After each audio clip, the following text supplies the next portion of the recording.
Okay, good morning, good afternoon to everyone. Thanks for joining.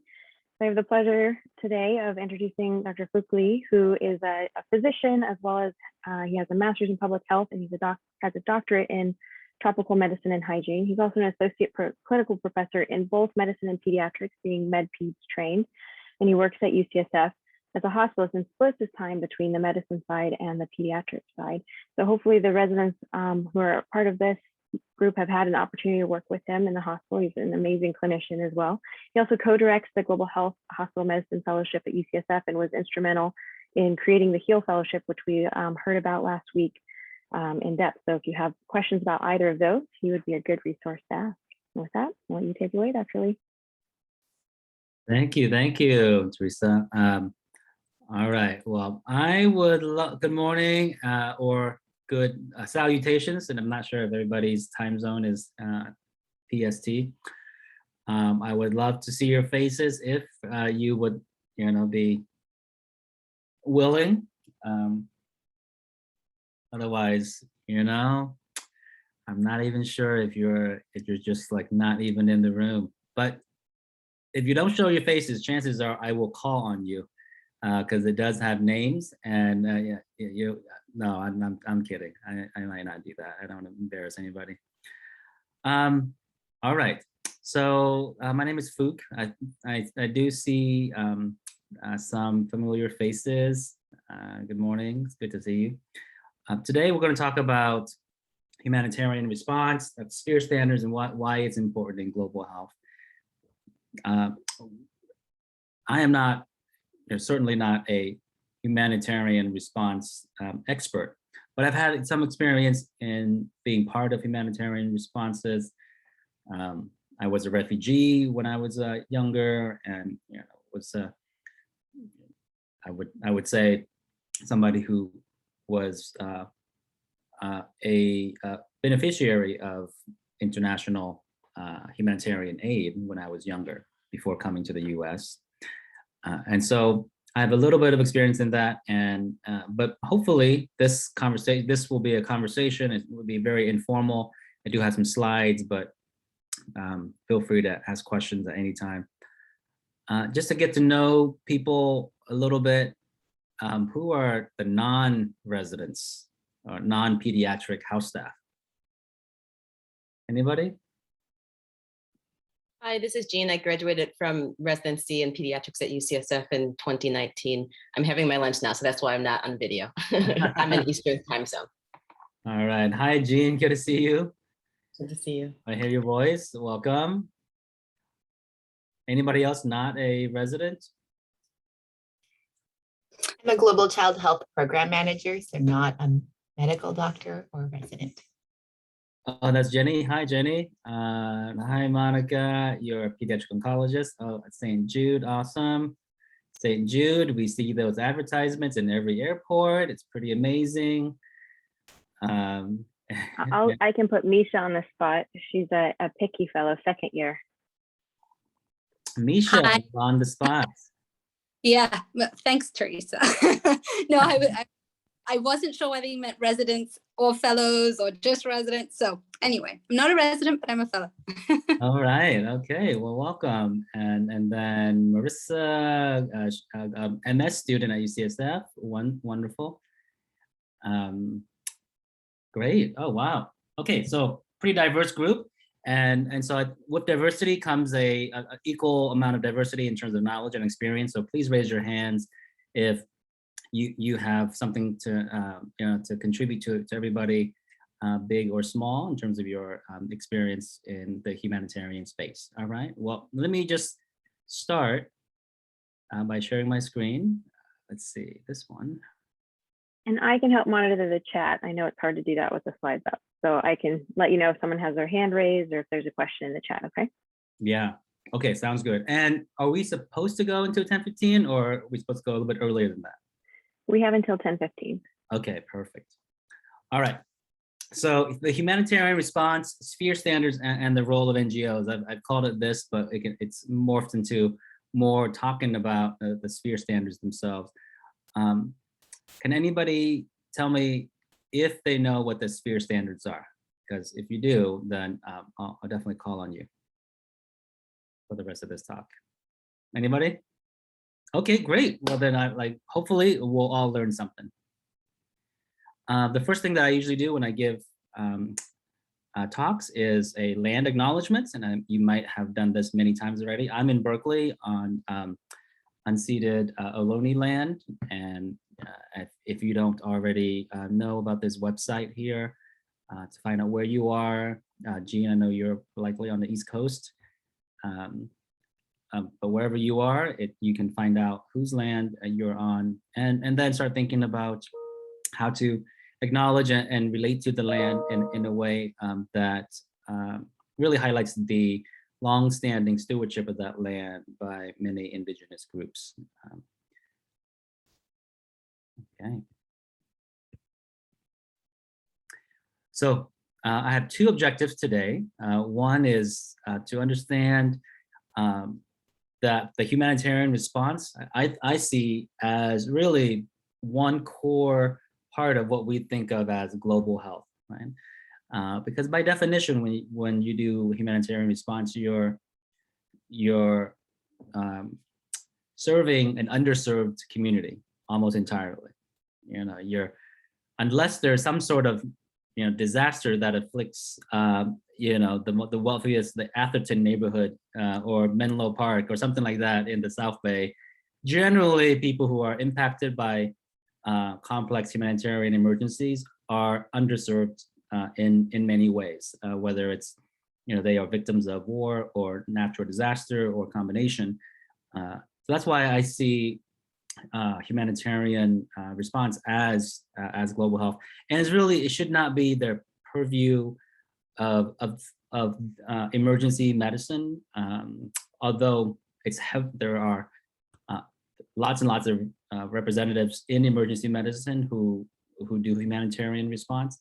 I think as pediatricians, as PICU doctors, oncologists, we all should know something about humanitarian response, because you never know when your partner, wherever you're working, the partners in LMICs or domestically in underserved areas will face their own complex humanitarian emergency, and it'll be good for you to have a little bit of background. So understanding how complex this is in the context of international humanitarian law. So we'll talk a little bit about that. I don't have a JD, but I do understand that many of the sphere standards, and that's just the overarching kind of framework and approach to humanitarian response, is really embedded in and enabled by international humanitarian law, which gets really tricky because it only applies if the country that you're in actually observes those laws, or actually has signed those treaties, or actually has incorporated those treaties and ratified them into their own constitution. And no surprise to you that the US is one of the most unlikely signatories to international humanitarian laws. Okay. And then my other objective today is to be able to apply these sphere standards, and we'll get into what sphere is, how it came about, and then the pillars, and then we hopefully will be able to do a little exercise, maybe just a little thought exercise in breakout rooms if we have time. Okay. All right, so we'll set the context for how the sphere standards started.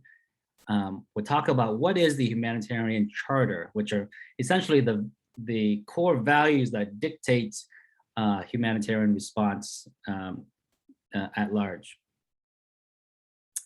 We'll get into the details of the actual sphere standards, and then we can do a group. Well, hopefully we have a chance to do a group exercise with an actual humanitarian emergency. Okay, first question for people, and no Googling, please. What is a CHE, which is Complex Humanitarian Emergency, CHE? Okay. How would you define a CHE? So we can we can try to come up with this definition together. I bet it'll be very, very close to what is a standard definition.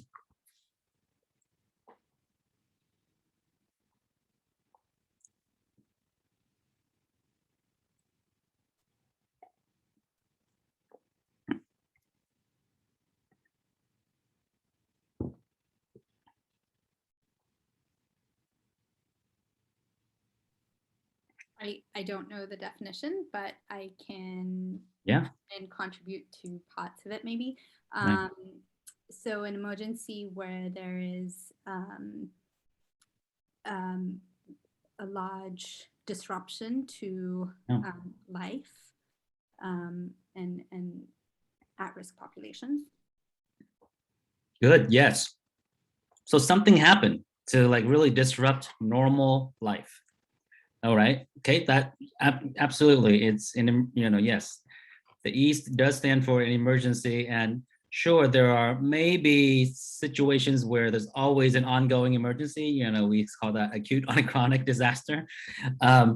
But usually we're talking about something happened, on a scale of like maybe hours, days, weeks, months, rather than decades, right? Okay, so what other components would you think would be needed to actually make something a complex humanitarian emergency? Right, because what if I had a car accident? If I personally had a car accident, I wouldn't call that a complex humanitarian emergency. Jenny has a comment in the chat. Jenny, do you want to make your comment, or would you like me to? I can read it. It's just an emergency that maybe compounds ongoing risks, like you said, for example, conflict or in fragile states. Yeah, I like that. Thank you, Jenny. Yeah, conflict or well, what do you mean by fragile states? Politically, a system where basic services are not provided or are difficult to access for people. Gotcha. Okay. Well, I think that is a key part is that the people are lacking access to things that they need on a day-to-day basis, right? And conflict could be a kind of a root cause of the complex humanitarian emergency.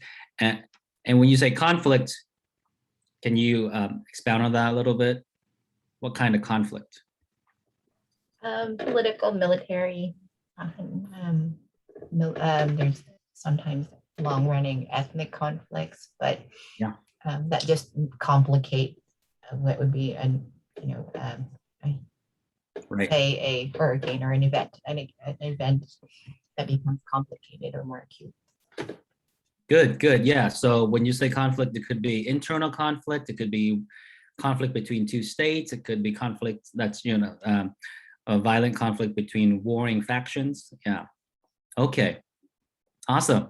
That's great. But it doesn't have to be conflict, right? Because the emergency can be caused by what we call natural disasters. Most of the time, natural disasters that cause complex humanitarian emergencies truly are unnatural disasters. So for example, when you think about the earthquake that just hit Haiti about 10 days ago, it was 7.0 on the Richter scale, right? If that same earthquake were to hit Berkeley, it's really hard to imagine that 2,200 people would die and thousands homeless, right? So truly that it's a quote unquote natural disaster, but I would really argue that it's a very unnatural disaster, okay? And that, chronic conditions really set up this community in Lake Hai and Jeremy to be so devastated by an earthquake of that magnitude. Okay, so here's a definition that is pretty well accepted, and I'll give a little bit more maybe concrete tidbits in terms of what other people consider CHEs. So a humanitarian crisis in a region or country or society where there is total or considerable breakdown of authority resulting from internal or external conflict, and which requires an international response that goes beyond the mandate of any single or ongoing UN country program. So this is very UN centric, and it doesn't take into account like hurricanes and climate change and earthquakes. Other people have defined complex humanitarian emergencies as either conflict or disaster that impacts a large group of people that increases, say, the crude mortality rates. Say that it might double. If your crude mortality rate doubles in a specific area, then that is a complex humanitarian emergency, right? Because people shouldn't just suddenly die at double the rate. So that's one way to another way to look at it. And there's even a website that outlines and details all the current and past complex humanitarian emergencies. Any questions about this? Yeah. So in general, when people talk about CHEs, they're talking about conflict, but I also definitely consider disasters, natural and unnatural, because it leads to similar things, right? People don't have what they need. They're concerned about their security. There's a breakdown in protection, right? So there's a picture of the a group of volunteers after the Haiti earthquake of 2010. And I'm pretty sure there are similar pictures like right now happening in Haiti, maybe less so because the 2010 earthquake was so much larger in scope and the number of victims, but it's not surprising here. And I can tell you, as the person who took this picture, this person sitting here is Joy Mukherjee, who's the Chief Medical Officer of Partners in Health, an organization that's not really a humanitarian organization, but they had to learn it really, really quickly because they were on the ground when the earthquake hit, and taking volunteers from all around the U.S. and around the world. These groups of nurses and doctors, none of whom had any experience in humanitarian response. So that's an important thing to think about here is, to ask ourselves what is that training that we need in order for us to be a part of this response? What do we expect of ourselves or from ourselves? And I can tell you, like I took care of people who, these are a group of volunteers that I helped to orient, and I had to send people back because they were causing more harm than good. I just did not know how to function in an acute on chronic crisis. The acute crisis being, well, instead of having just 4 operating rooms for Port-au-Prince, a huge teaching hospital, now there's only 1 operating room, and so people did not know how to work with few resources. They did not want to often interact with local professionals. These are all things that we'll learn later on in the SPHERE standards, that approaches to humanitarian response needs that underlying knowledge so that you can go in, definitely do no harm, be accountable to the people who are there, living there, and then incorporate and actually hopefully be led by local leaders. Yeah, so then I wrote this little paper in academic medicine about how important it is to get people trained before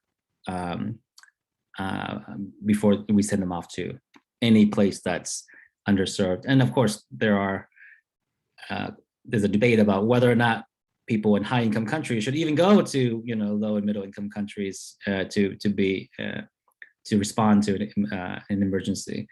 One of those things in emergencies, though, is that you don't have time to sit back and actually discuss the ethics of, Am I going to cause more harm than good? Am I going to take more resources and people's bandwidth?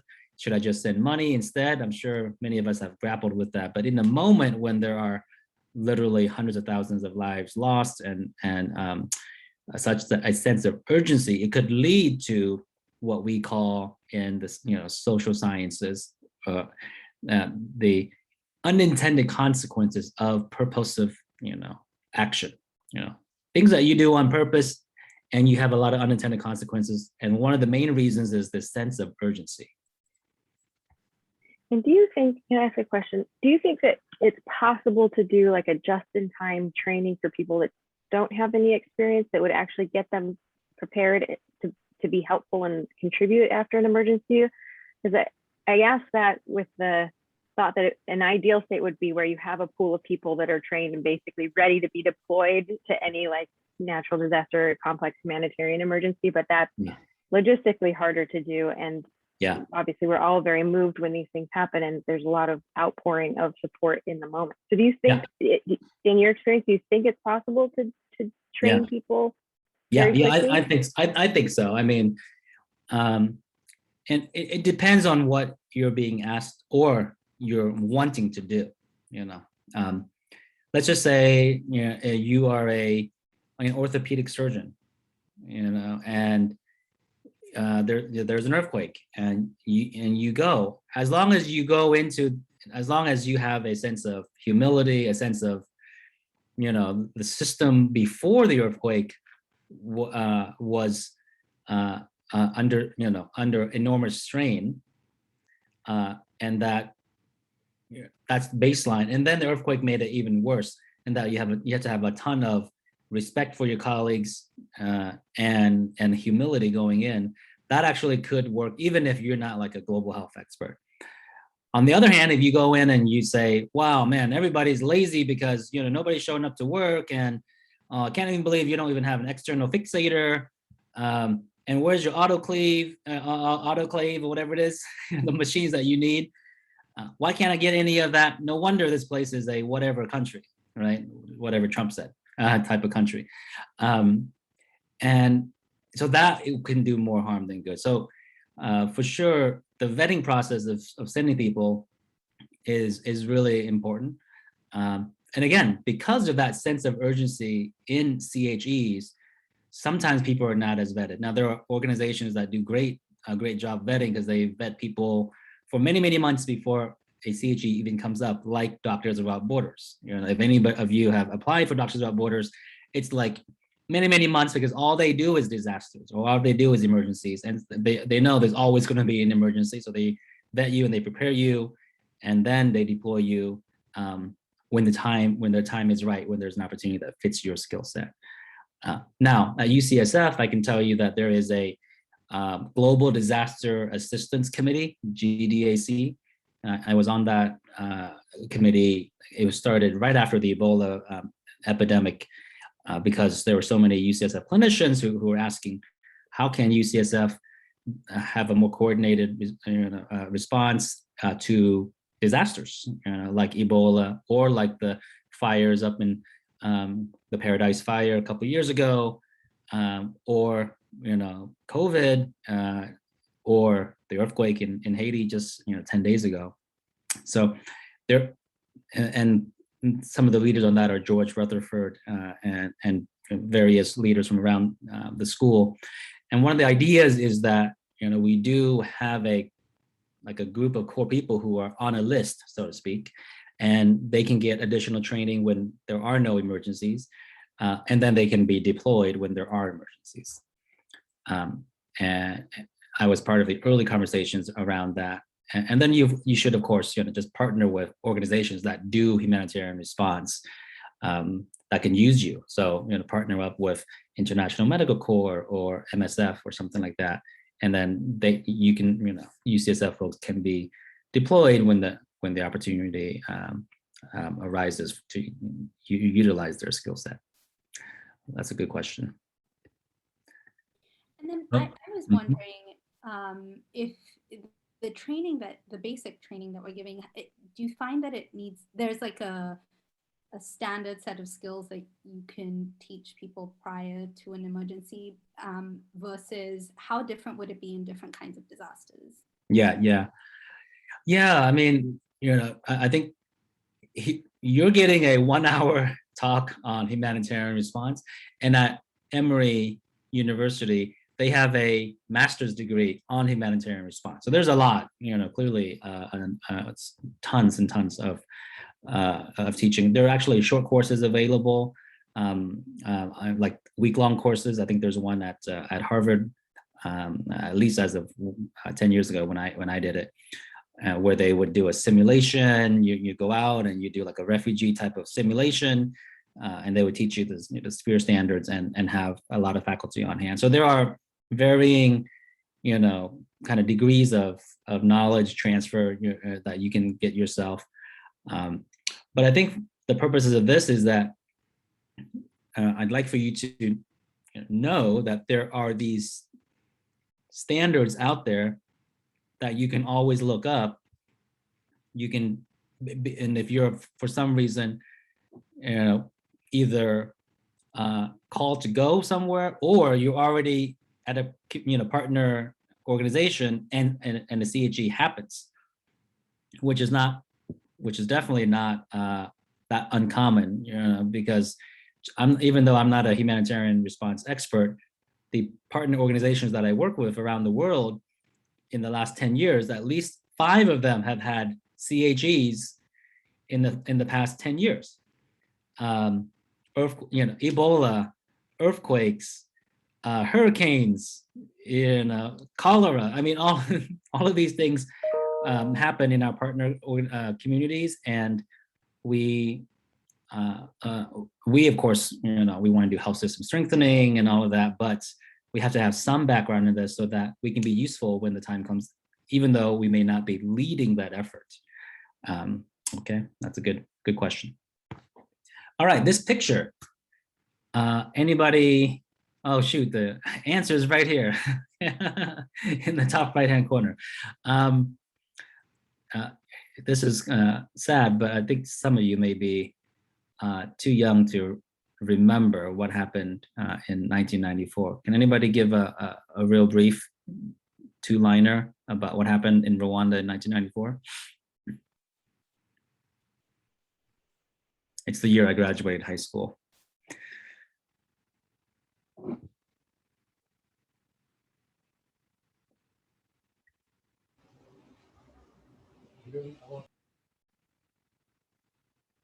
So it's the Rwanda genocide. So Yeah.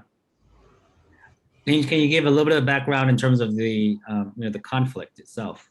So I know it was like the Hutsis and Tutsis basically were a genocide that was occurring against those 2 ethnic groups. Specifically, I think it was I forget if it was the Hutsis or the Tutsis that. Yeah, thank you. Yeah, you're right. It was, oops, let me go back here.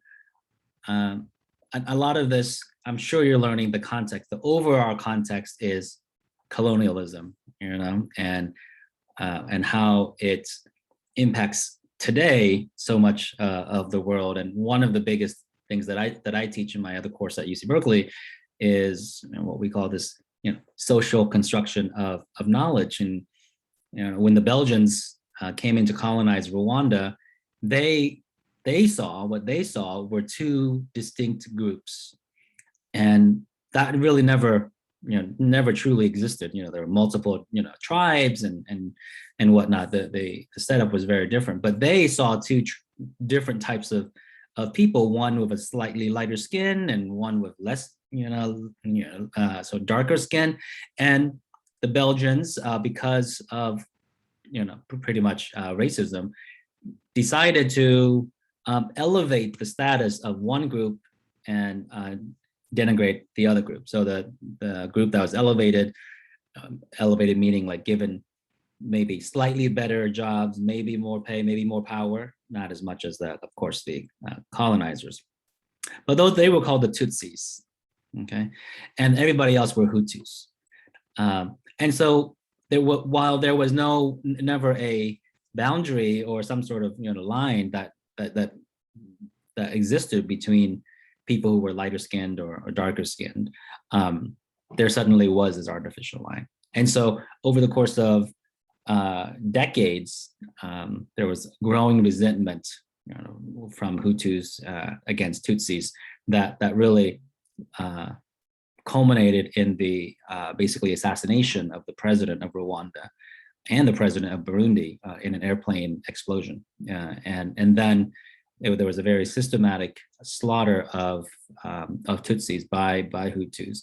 And this is during Bill Clinton's administration, and it's arguable that this is the largest literally blood stain on his legacy, because he and the international community did very, very little to stop this slaughter for quite a long time, to the tune of about nearly a million preventable deaths, neighbor against neighbor, and most of the deaths were literally machete wounds and whatnot.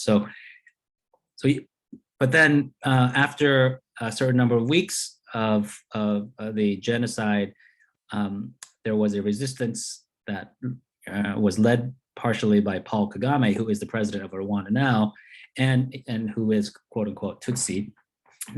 And they pushed the Hutus, those who were, the perpetrators of the genocide, and those who were just, Hutus who didn't do anything, but that led to a mass exodus from the country towards the west, which from Rwanda into the DRC, Democratic Republic of Congo, in this area called Lake Kivu.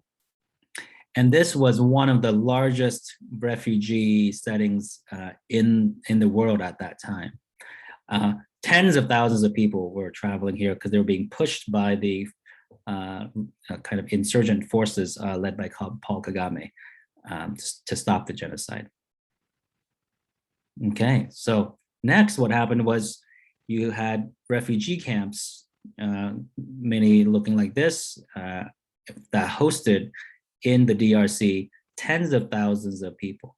And what you saw back in 1994 was just a flood of foreign organizations, nonprofits, NGOs, non-governmentals, multinationals like ICRC, which is the International Committee of the Red Cross, Red Crescent, MSF, all of the major players in humanitarian response were there.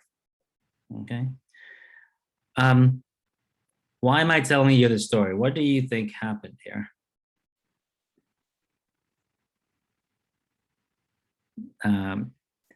Tens of thousands of refugees, literally in the middle of nowhere, along the border with the DRC and Rwanda. Oops. What do you think happened?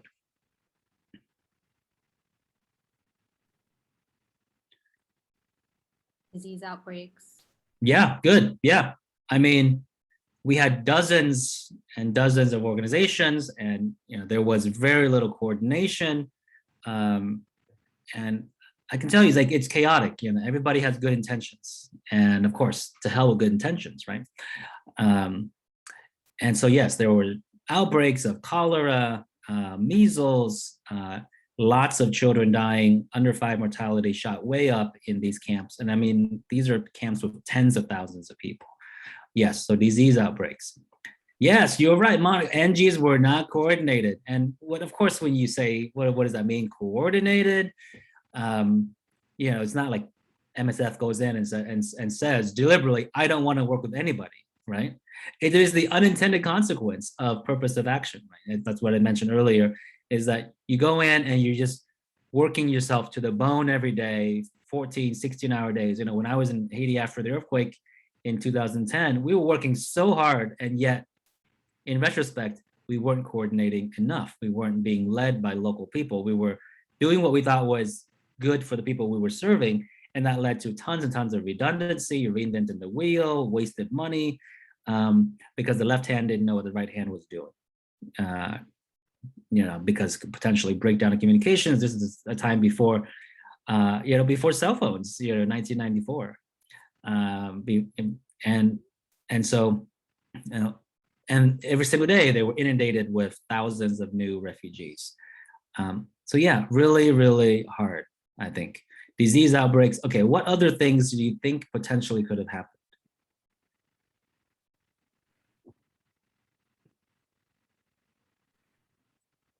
Were there issues with violence or Yeah. security? Yeah, right. So who's responsible for security? Is it the DRC, the host country? Is it, yes, violence, exploitation of children and women, gender-based violence? Yeah, absolutely. And why is that? Because you had no way of bringing in and kind of screening people to see whether or not they were smuggling in weapons, whether or not they were Hutus, just mixing in with everybody else. And the Hutus, the main perpetrators of the genocide. So what we saw was that during the day, people looked and acted like they were victims and refugees. But at nighttime, they were carrying out raids and massacres across the border back in Rwanda in Tutsi populated areas. And then during the day, they would come back. So essentially, this international community that was providing humanitarian assistance was harboring murderers, literally. And yeah, so that's another unintended consequence, and it's hard, to place blame on any one individual group but the system itself was just not set up to provide for security of not just people who are refugees there, but also the surrounding communities who are not refugees. Gender-based violence is also huge because you can see here that none of these tents would have bathrooms. The latrines would typically be kind of far away. Women are often most vulnerable when they're going out, you need to use the restroom, and so there's a significant amount of gender-based violence. That's a big problem in refugee settings. Okay, let me just check the chat and see if there's anything else. Malnutrition, yeah, absolutely. That's definitely another problem that that could have been an acute on crisis on chronic problem, right? Because under 5 malnutrition is already in 1994 in Rwanda was already pretty high, and then being in a refugee camp setting could have exacerbated things and made it, of course, so that children were more susceptible to infectious diseases like measles or cholera. Okay, so one of the things that was really important that led to the sphere standards is that this entire refugee kind of a camp, huge camp, was on the daily broadcast on international news every single day, and made the international community look horrible. They showed kids dying. They showed people the Hutus perpetrating genocide and protected by these camps during the day. And I believe that several thousand people died unnecessarily in the camps themselves. So your duty was to protect and provide security, and the exact opposite happened. So it was really one of those moments where the international community had this reckoning and soul searching, so to speak. And so they banded together and said, what the heck are we doing? We need to figure out what we did wrong and how we're going to prevent something like this from happening again. And so they formed a group called the Joint Evaluation of Emergency Assistance to Rwanda. And that they spent a couple years thinking and learning lessons and saying, what can we do? And that is how the sphere standard and the standards and the handbook came about. And it's basically asking, what is the minimum, what are the minimum things that we should be accountable for as an international humanitarian community, and how do we get there, and spell out those metrics really, really carefully. In terms of water, you see this. In terms of food, shelter, is it fair to have a family of 10 in one tent and a family of 3 in another tent, the exact same size tent?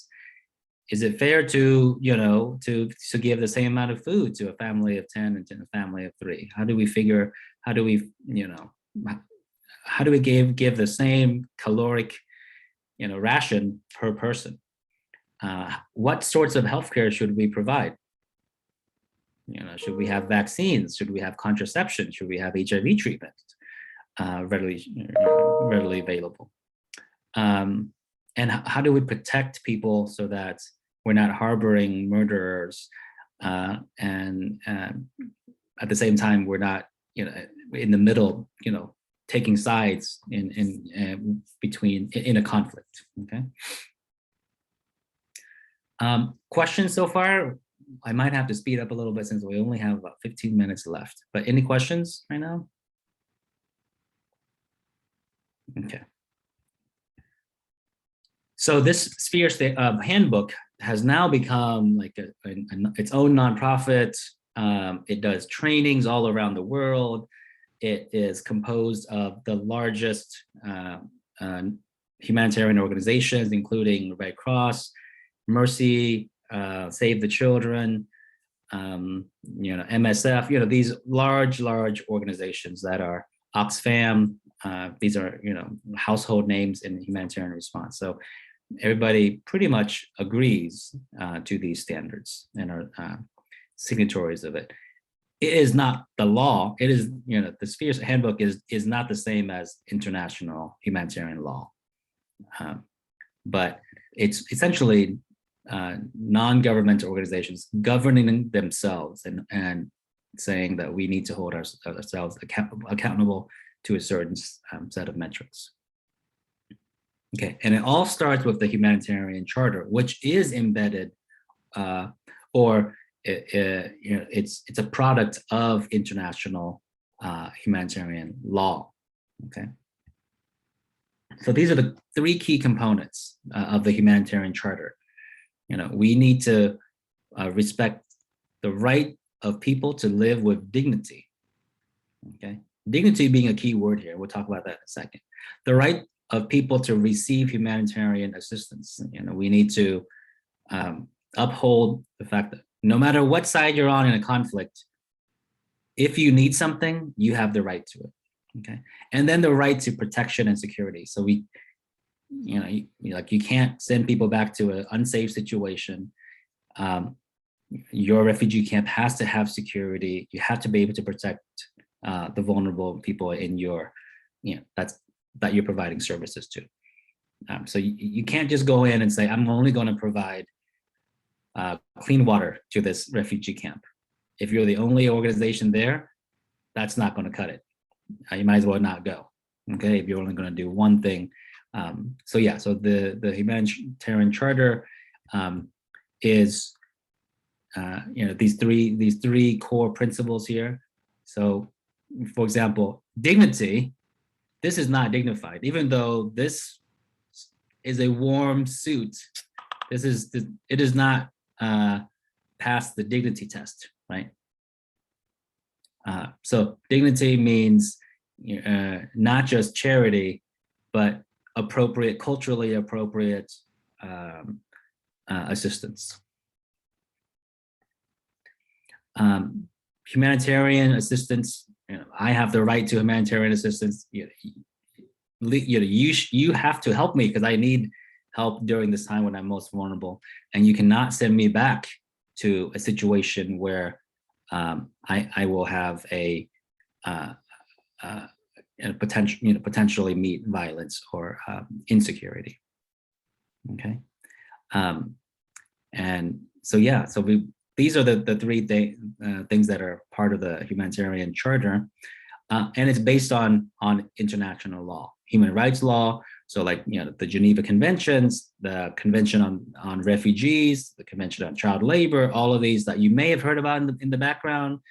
The 1966 International Covenants on Social and Economic Rights and Civil Civil Rights as well. But again, reminder that the U.S. is one of the few countries that rarely signs on to these laws.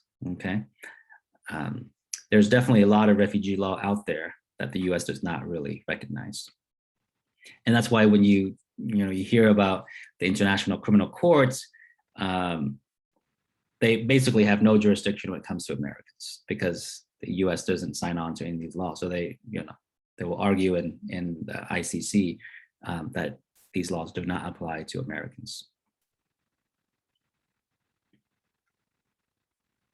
Okay, the commitment is that organizations are people-centered, do no harm, right? We have a code of conduct, which I'll share with you. And we have to be accountable. Accountable to who? Accountable to the people. So this is a picture that was taken out of the Sphere handbook.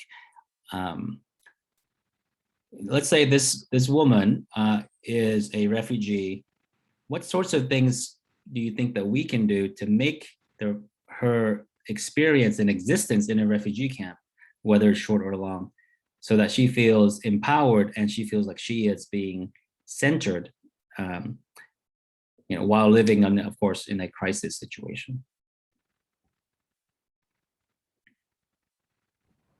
I know they supply like dignity kits, so that will be like reusable pads, underwear, and like hygiene supplies, like soap, water. Yeah, good. Yeah. So I need, and I have the right to receive feminine products for hygiene. Yeah, and for health. You're right.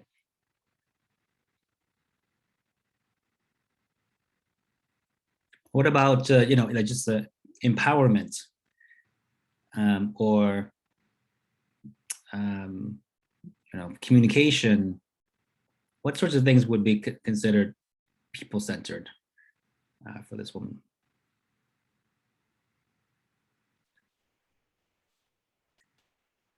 And I can tell you, if you're going into and I experienced this having spent a few months in Haiti after the earthquake. It's not the day-to-day, my job day-to-day was, helping transfer patients to appropriate medical care. And I wasn't day-to-day thinking about how do I make this people-centered. So I think, and I didn't learn about the Sphere standards until after my experience in Haiti. And so going back, if I were to do it again, and I would, and just like you, hopefully going into this, you would have a sense of, okay, my responsibility is that any victim of the CHE, I have to make everything I'm doing people-centered. So for example. There's a couple comments in the chat. Safe spaces for women and children, access to information. Yes, good. Yeah, this woman has the right to have as much information as she can about her family and friends outside of the camp. That's just not something that comes to mind right away, right? That it's your responsibility. I mean, the international humanitarian community, it's our responsibility to provide that for folks that we're serving. Privacy. So this is a big deal, depending, and it has to be culturally appropriate privacy. That's why building latrines is such a huge deal, and you have to have a certain amount of built-in privacy for women. And depending on the cultural circumstance, ideally what you would do is have women from the community tell you exactly what would be adequate privacy for a latrine or a place to take a bath. Worship. Absolutely, you need to provide a place for people to practice their faith. It's just, these are not things that, I don't think it ever occurred to me once in Haiti that I would, that's our responsibility to provide a safe space for worship. But now I would, okay? And then I think the other part of empowerment is I want to influence the decisions that affect our community.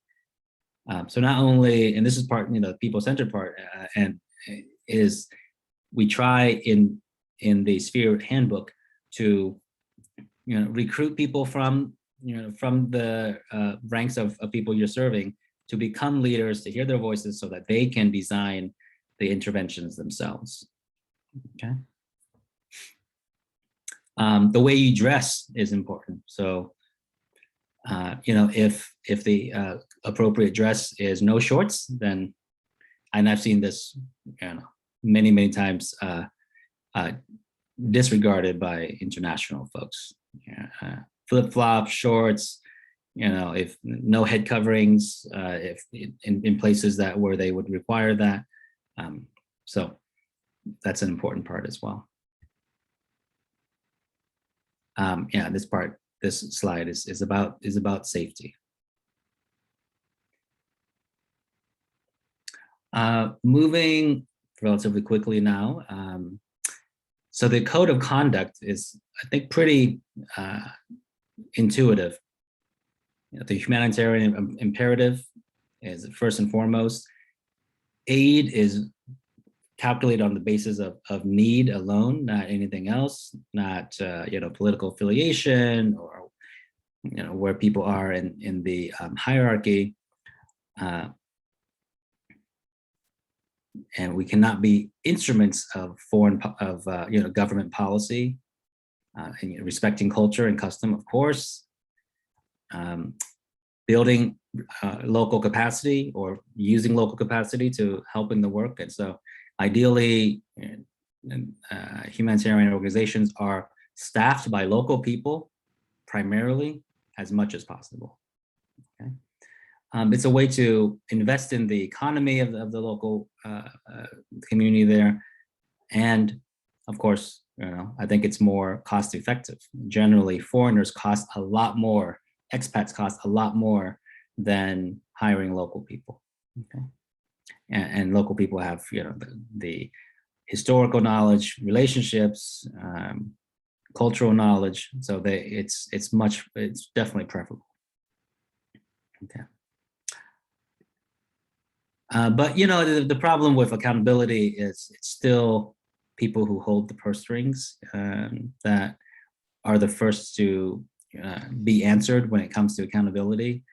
And international donors, it's still, the humanitarian space is almost entirely international donor driven. So governments, and the biggest donor by dollar value would be the US, but by percentage of GDP would be the Scandinavian countries like Sweden, Norway. They give a bigger percentage of their GDP to humanitarian causes than the US, but the absolute dollar value, the US is the largest. And oftentimes those funds are not unrestricted. Unrestricted funds are the best because then it just allows the experts on the ground to spend the money where they see the need is the greatest. But usually our funds come with as in the US funds come with strings attached. All right, so let's quickly go through what these Sphere standards are. Clearly you don't have to memorize them. Teresa put a link so you can download them. Okay. So I think I mentioned already 1994 Rwanda genocide, that developed that big commission to create that report. And then in 1997, these groups came and said, let's set these clear benchmarks. And I believe a couple years later, the Sphere handbook came out. Okay. All right, so these are the core areas here. WASH, which is water supply, sanitation, and hygiene. Food and nutrition, of course. Shelter and health. Those are the four. Now, 30 years now since it first was published. Now they're partnering with other organizations that are bringing in, economic standards, like what's our role in the livelihood of people we're serving, cash transfers, education. These are all other things that are coming up as well. Because when you see in a CHE, maybe the first couple weeks, these are the most, like the most pressing needs.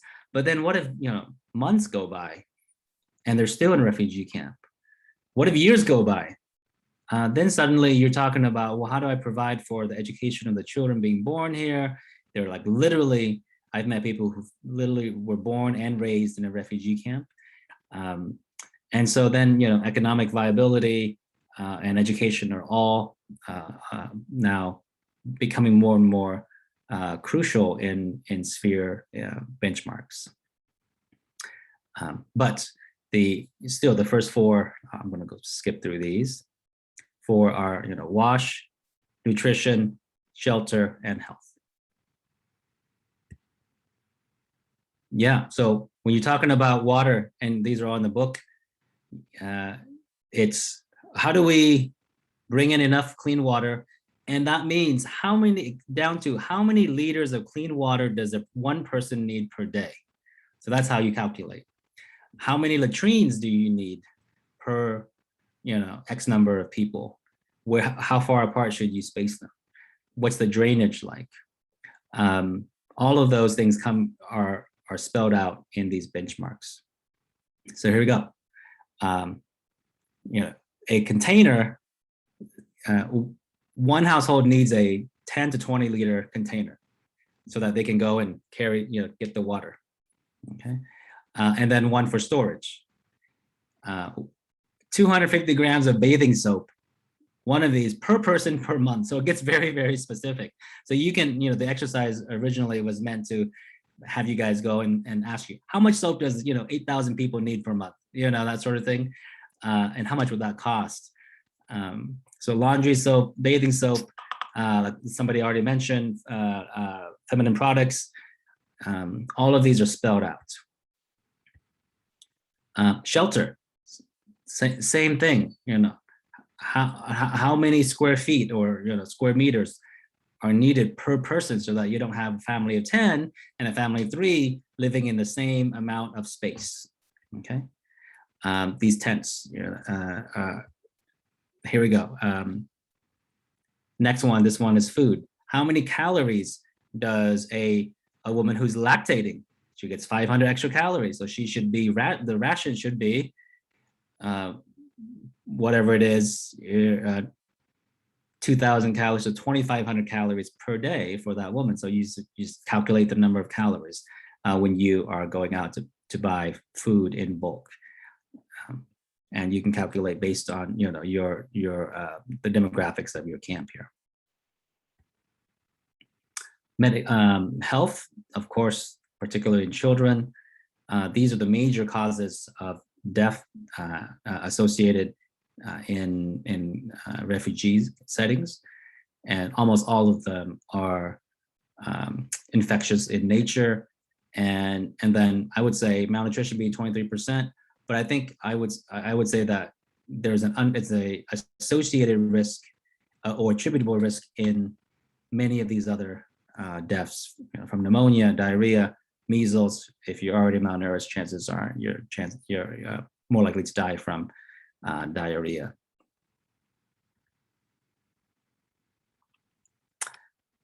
I think I'm supposed to do the group exercise now, but we are already out of time. So maybe I'm going to stop my share, and I would love to see if anybody has any questions. Maybe 1 minute for questions. You can feel free to share my email here. Actually, I'll put it here in the chat. And Teresa, you've already put the handbook link. Yes, and also a link to the short session eval. If you could please fill that out, we really appreciate it. So I think we have time, for maybe 1 or 2 questions.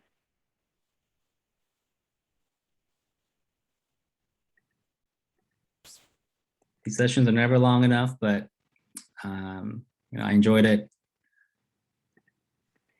I think one thing I don't know much about complex humanitarian emergencies, and one thing that struck me from the definition you shared that was UN focused was the focus on authority, which I wouldn't have thought about from my health framing, but makes sense from a UN organization. And yet with your description, specifically in the Rwanda genocide, there was a distinct lack of authority. So it's interesting that the international response still lacks authority when the definition is a lack of authority.